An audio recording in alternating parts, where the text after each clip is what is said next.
Flamingo chef, show us what you got with cocktails and dishes that hit the sweet spot. Hey guys, Bill the Kansas Flamingo Chef. Welcome back to my bar. And today we're going to do something a little different. We're going to make cocktails with a very unique ingredient. Dr. Pepper. Not something you generally find when you go to most bars, I get it. But your home bar, this is an ingredient you may not have thought about. And it makes some really fun cocktails. I'm not a giant Dr. Pepper fan. Once in a while I buy it just because it's a change. This 2 liter of Zero I actually got free at Kroger because I had a coupon. So let's get started. This first one only has 3 ingredients. That does make it a cocktail. For those of you keeping score, to be technically a cocktail, it has to have at least 3 ingredients.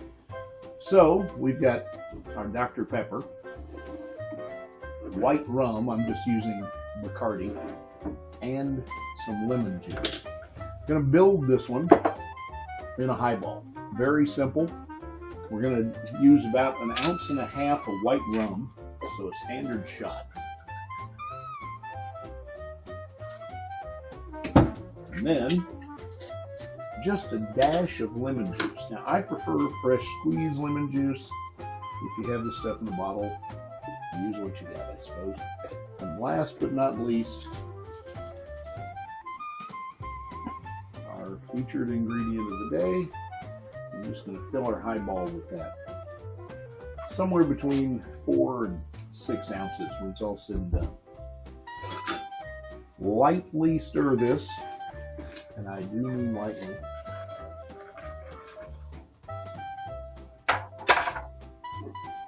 The witch doctor.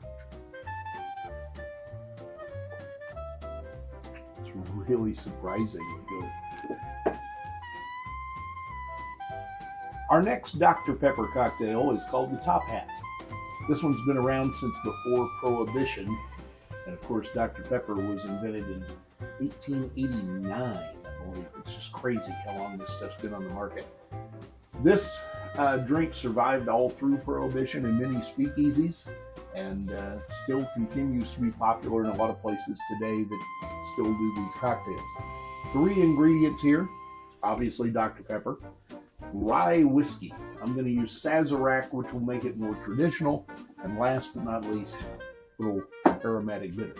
This is a stirred cocktail that we'll produce in our stirring glass and then pour into a coupe strain. Very simple.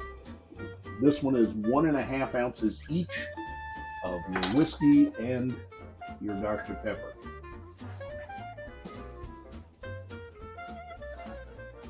Now you can enhance this a little bit and sweeten it, if you like, by putting a little Luxardo cherry juice in it, because I am going to garnish it with a couple of those. So if you're using your bar spoon, you got that cherry on there, just go ahead and put that juice right into the mixing glass. 1.5 ounces of Dr. Pepper.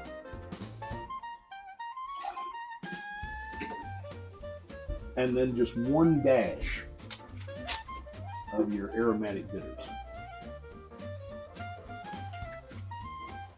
Give this a pretty good stir. At least 5 or 6 seconds. Because ideally you want all of those flavors to blend together. Dr. Pepper has a very unmistakable flavor of its own. So when we're adding that little bit of whiskey and of course now the bitters to it, we're going to change that. But it's got to all combine, otherwise you're going to have a mess. Just pour this straight into the coupe.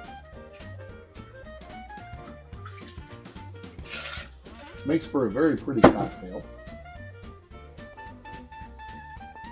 Looks kind of like a glass of really thin root beer. And smells absolutely amazing.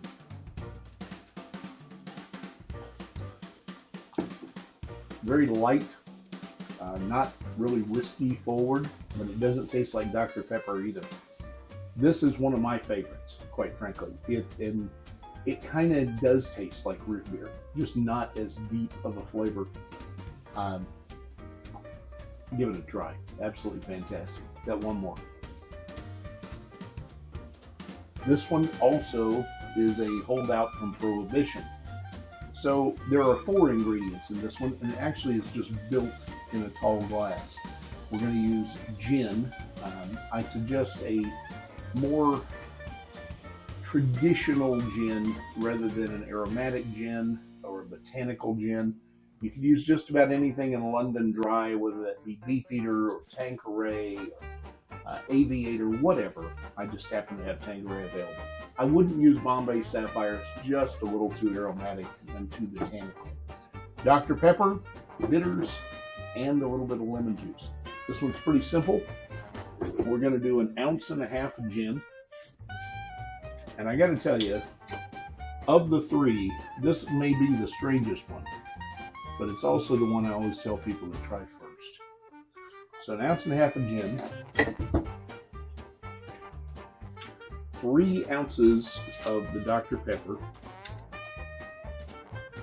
and as you guys have noticed, I'm using 0. If you want to use regular Dr. Pepper, it doesn't matter. Use whichever one you like.